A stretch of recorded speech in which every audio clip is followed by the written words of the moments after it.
Yeah, man, wagwan people, wagwan everyone. My name is DJ Sparks Zimbabwe. Nditi popanapa panoita mudhiginyira wekungwavha my latest pandongwavha nyaya dzinenge dzichipisa. Saka nachingiri first time yakusvika panapa usati wasubscribe, don't forget to subscribe my channel Zimu Reality ITV. Ndadzoka panapa nenyaya yaJamaster.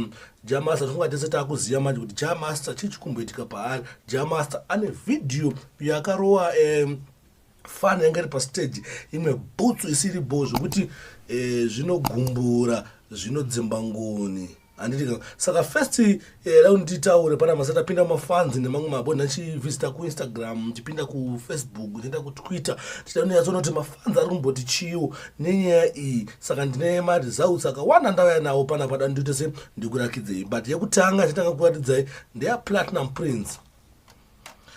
Ana Platinum Prince maswera sei pandakanzi ndonzi Jamaster mefana kubvunza kuti Jamaster chii. Wesoerenga yomega nditika ndona uzoerenga visibo maswera sei pandakati ndonzi Jamaster mefana kubvunza kuti master chii.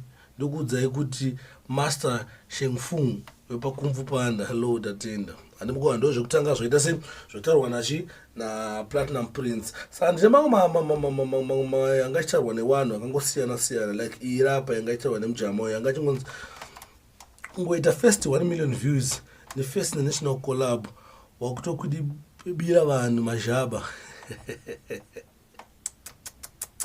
pakaipa wakatadzira ungadai wakakanda mic pasi wakaudza promoter kuti sort stage so you can do your thing pasina disturbance anditi yeah. But ona tadata sa mufesu yawo ana chakambonyanya chakatadza akangopinda pa stage apinda pa stage pamira papa vatangota zvari kuita kuti uyu mujamayo ikeningo mujamayo ana kumboita se ana kumbobvira avhiringidzwa zvakanzi paza spajo lady squander akabva neko nhasi aripi chikwadi chekuti kana mafanzi akati no your lights will turn off and to switch them on again.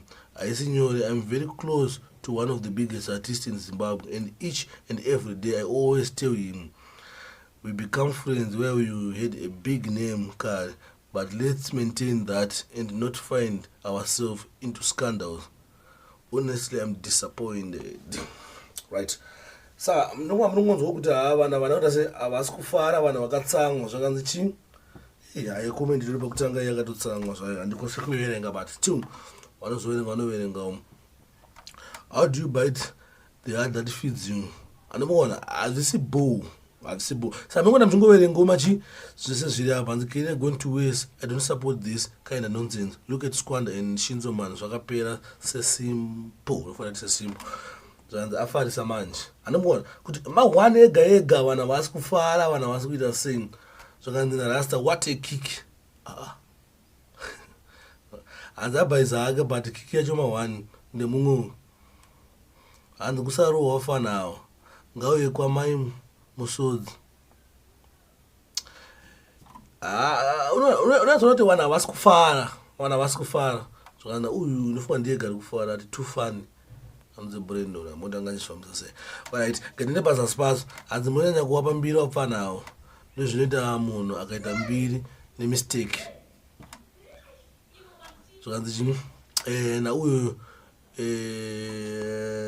I thought maybe it was edited but it seems real.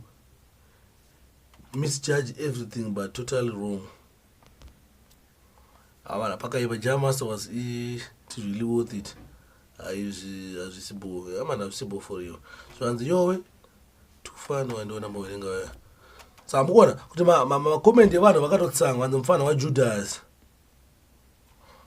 umuregera pakatoipa zvakanzi akabhayiza last number zvakanzi Tracy Nyaruwiro uya kurungai everything choita nezanu is attended unoona munyama unopinda personal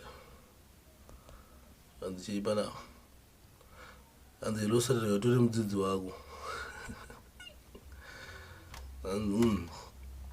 chaunofira pasong yacho ikutobhowa hatitambe iwo kuda kutamba pastage. And the hello Satan, your child is making you proud.